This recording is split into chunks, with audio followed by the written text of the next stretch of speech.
Hello student, welcome back to another video. तो आज की वीडियो में हम आपके साथ डिस्कस करने वाले हैं, जो हम कंटिन्यू कर रहे हैं हमारा नया बैच 2024-25 का बीए फर्स्ट सेमेस्टर की सोशियोलॉजी का यूनिट नंबर 1 कंटिन्यू कर रहे हैं। ऑलरेडी हमने इस पे आपकी सिलेबस कंप्लीट करवा दिया है कि सिलेबस क्या है। फर्स्ट यूनिट पे ऑलरेडी हमारी 2 वीडियोस आ चुकी है, आज है हमारी तीसरी वीडियो। और पहला यूनिट जो आपका है ये कह रहा है समाजशास्त्र का अर्थ, प्रकृति, विषय क्षेत्र, समाजशास्त्र एक विज्ञान के रूप में, इसका उदय और विकास। पहली 2 वीडियोस में हमने आपके साथ डिस्कस कर लिया है कि समाजशास्त्र का अर्थ क्या है, प्रकृति क्या है, विषय क्षेत्र क्या है, एक साइंस के रूप में समाजशास्त्र किस तरह से होगा, ये सारा कुछ डिस्कस हो चुका है। आज की वीडियो में हम बात करने वाले हैं समाजशास्त्र के उदय और विकास के बारे में कि समाजशास्त्र की स्टेब्लिशमेंट कैसे होती है, कैसे कैसे ग्रो करता है, ये सारा कुछ इस वीडियो में हम समझने वाले हैं। तो जैसे आपको पता ही होगा कि समाजशास्त्र की जो स्टार्टिंग पीरियड रहा है ना, वो एज ए समाजशास्त्र का सब्जेक्ट नहीं हुआ था कि एज ए सोशियोलॉजी उसको एक्सेप्ट किया गया था, उसको फिलॉसफी का ही पार्ट समझ करके पढ़ा गया था। तो समाजशास्त्र के बारे में अगर इसकी उत्पत्ति और विकास के बारे में बात करें तो इसको हमने 4 चरणों में बांटा हुआ है, जिससे हम अच्छे तरीके से समझ सकते हैं कि समाजशास्त्र की उत्पत्ति कैसे हुई और इसका विकास कैसे हुआ। तो समाजशास्त्र के बारे में या समाजशास्त्र से मिलती जुलती जो धारणाएं थी ना, इसकी स्टार्टिंग होती है यूनान से। और यूनान के तो महत्वपूर्ण विद्वान रहे हैं जिनको समाजशास्त्री एंड राजनीतिक शास्त्री दोनों कहा जाता है, जिनका नाम है प्लेटो एंड अरस्तु। इन्होंने समाजशास्त्र की एक बुनियादी अवधारणा दिया कि किस तरह से समाजशास्त्र होता है, क्या होना चाहिए। मतलब इन्होंने कहीं ना कहीं पॉलिटिक्स के बारे में बात किया था, राजनीति के बारे में बात किया था। लेकिन राजनीति के बारे में जब भी बात की जाएगी तो राजनीति किनसे जुड़ी होती है? लोगों से जुड़ी होती है, क्योंकि जहां भी राज्य होगा, शासन होगा, वो किन पे किया जाएगा? लोगों पे ही शासन होगा, लोगों की ही एक शासन व्यवस्था होगी। तो इन्होंने जो अपने कॉन्सेप्ट दिए थे ना, वो समाजशास्त्र को बहुत महत्वपूर्ण जो है भूमिका देते हैं। और एक उदय करते हुए एक शुरुआत के स्टार्टिंग पॉइंट में इनका जो योगदान रहा है वो बहुत महत्वपूर्ण रहा है। प्लेटो ने एक बुक लिखी हुई थी, रिपब्लिक नाम की बुक इनकी थी, जिन्होंने समाज में लोगों के बारे में रिपब्लिक की जो अवधारणा होती है एक ना, वो कॉन्सेप्ट ये लेकर के आए थे। अरस्तु की बुक थी एथिक्स एंड पॉलिटिक्स। ये कहीं ना कहीं राजनीति के बुक हैं, लेकिन इनमें समाज के बारे में काफी कुछ जानने को, समझने को मिलता है। तो पहला स्टार्टिंग पॉइंट इस तरह से रहा। दूसरे चरण में यह रहा, दूसरे चरण का जो टाइम पीरियड है वो 6th से 14th सेंचुरी तक का है। 6th to 14th सेंचुरी में कई सारे विद्वान आए, जिसमें एक्विनाश और दांते महोदय का बहुत महत्वपूर्ण नाम आता है। इनके कई सारे बुक्स हैं, जिन बुक्स के माध्यम से हमें समझने को मिलता है कि इन्होंने सोशियोलॉजी पर वर्क किया था। इन्होंने बताया कि मनुष्य जो है जिस समाज में रहता है ना, मनुष्य उस समाज को परिवर्तन करने का पावर रखता है कि अगर मनुष्य की विचारधाराएं बदल जाए तो वो समाज भी बदला जा सकता है, परिवर्तित किया जा सकता है। और इसी पर इन्होंने जो है एक कॉन्सेप्ट दिया हुआ था, मनुष्य समाज परिवर्तन, यानी कि मनुष्य समाज को परिवर्तन कर सकता है और मनुष्य के द्वारा ही समाज में परिवर्तन लाया जा सकता है। और वैज्ञानिकता का भी इन्होंने जो है परिप्रेक्ष्य दिया हुआ था इसमें कि क्या होता है समाज को बदलने के लिए माइंडसेट। तो दूसरे चरण में भी इतना महत्वपूर्ण नहीं रहा है, बट इन्होंने अपना योगदान कहीं ना कहीं समाजशास्त्र को एज ए सब्जेक्ट स्टेब्लिश कराने में काफी हेल्प किया है।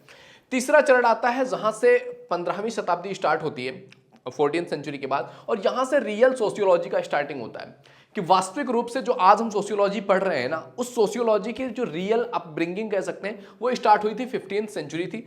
15th सेंचुरी में हॉब्स का, लॉक का, रूसो का काफी महत्वपूर्ण योगदान रहा है। समाजशास्त्र को आगे लेकर के जाने में, समाजशास्त्र के विकास में इनका काफी महत्वपूर्ण योगदान रहा है। इन्होंने कुछ सिद्धांत दिए हुए थे, जैसे कि सामाजिक परिवर्तन का सिद्धांत, कि समाज किस तरह से बदलता है, किस तरह से परिवर्तित होता है, एक पूरा कॉन्सेप्ट जिसको एक वैज्ञानिक तरीके से, क्रमबद्ध तरीके से समझ सकते हैं ना, वो पूरा कॉन्सेप्ट इन्होंने दिया हुआ था कि सामाजिक परिवर्तन का सिद्धांत।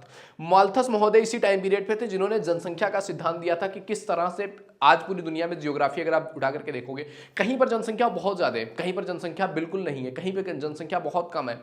अगर आप दुनिया के पूरे जितना भी जमीन वाला स्थल है ना, उन स्थल पे देखोगे तो केवल जमीन के 10% हिस्से में जमीन के 90% लोग रह रहे हैं, बाकी 90% में केवल 10% लोग रहते हैं। तो ऐसा क्यों है कि कुछ जगह पर जनसंख्या इतनी ज्यादा है, कुछ जगह पर जनसंख्या है ही नहीं? तो इसके पीछे रीजन क्या है? तो जनसंख्या का सिद्धांत माल्थस महोदय ने दिया हुआ था इस टाइम पीरियड पे।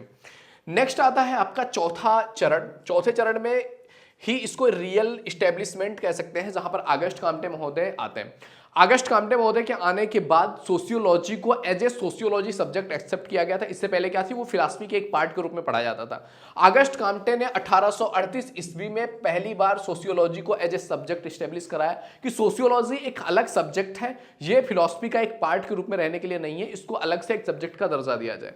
तो 1838 में सोशियोलॉजी शब्द की रचना किया गया, सोशियस एंड लोगोस, 2 शब्द से मिलकर के। इसके बारे में हमने पहली वीडियो में ऑलरेडी डिस्कस कर रखा है। तो चौथी चरण में अगस्ट काम्टे महोदय ने 1838 में इसको एज ए सब्जेक्ट स्टेब्लिश कराया। उस समय चल रही थी फ्रांस की राज्य क्रांति और प्रौद्योगिक क्रांति।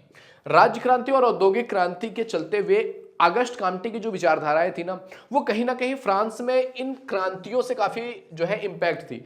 इन क्रांतियों से, जैसे राज्य की कोई क्रांति हो रही तो राज्य किस तरह से होना चाहिए, राज्य में क्या क्या प्रॉब्लम्स है, ये सारा कुछ इनके कॉन्सेप्ट में कहीं ना कहीं देखने को मिलता है। उद्योग किस तरह से बढ़ते हैं, औद्योगिक क्रांति आने से क्या चीजें बेटर हो सकती हैं, तो ये सारा कुछ कहीं ना कहीं इनकी सोशियोलॉजिकल जो फंडामेंटल्स हैं ना अगस्ट काम्टे के, उसमें देखने को मिलती हैं। इसी टाइम पीरियड पे जब 19वीं शताब्दी में ये चीज स्टार्ट हुआ, 1838 में एस्टेब्लिशमेंट हुआ।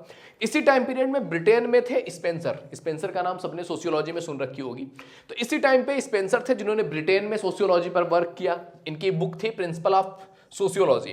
प्रिंसिपल ऑफ सोशियोलॉजी में इन्होंने उस समय ब्रिटेन में क्या हालात हैं सोशियोलॉजी को लेकर के, समाजशास्त्र को लेकर के, समाज को, वो सारा कुछ आपको देखने को मिल जाएगा कि इनके थॉट प्रोसेस क्या थे।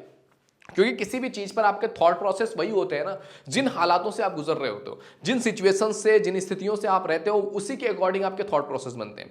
तो मे बी अगस्ट काम्टे का कुछ अलग थॉट प्रोसेस था, ब्रिटेन में स्पेंसर का थॉट प्रोसेस कुछ अलग था क्योंकि ये ब्रिटेन में थे। और इसी टाइम पर फ्रांस में दुर्खीम और मैक्स वेबर का नाम भी काफी महत्वपूर्ण आता है। जब भी सोशियोलॉजी आप पढ़ने जाओगे ना, तो सोशियोलॉजी में ये कुछ नाम है जिनका बहुत महत्वपूर्ण योगदान रहा है, जिन्होंने सोशियोलॉजी को एक स्टैब्लिशमेंट की तरफ लेकर के गए। तो यह है सोशियोलॉजी की उत्पत्ति और विकास की कहानी। और आज भी समाजशास्त्र पे इसी पर डिस्कस करते हुए आगे इसको बढ़ाया जा रहा है, इसका विकास चल रहा है। तो यह है पूरा कॉन्सेप्ट सोशियोलॉजी का कि किस तरह से इसकी उत्पत्ति हुई और किस तरह से कैसे कैसे चरणों में इसका विकास होता गया। तो यह था हमारा यूनिट नंबर 1, जिसमें हमने पूरा डिस्कस कर लिया है कि समाजशास्त्र है क्या, इसकी अर्थ, प्रकृति, विषय क्षेत्र, एक साइंस के रूप में इसकी उत्पत्ति, इसका विकास, ये सारा कुछ पूरा हमने कवर कर लिया। तो ये थी हमारी आखिरी वीडियो यूनिट नंबर 1 भी। आई होप आपको वीडियो पसंद आया होगा। वीडियो पसंद आया तो लाइक जरूर कीजिए। पहली बार इस चैनल पे आए तो please visit the channel. If you think it is valuable तो आप सब्सक्राइब कर सकते हैं। अगर आपके कोई भी क्वेश्चन है तो कमेंट बॉक्स में लिख करके जरूर बताइए। हम कोशिश करेंगे वो चीजें देखने की क्या आपके कमेंट्स हैं और उसके अकॉर्डिंग चीजें आपके लिए लेकर के आएंगे। ओके, तो मिलते हैं आपसे अगले वीडियो में।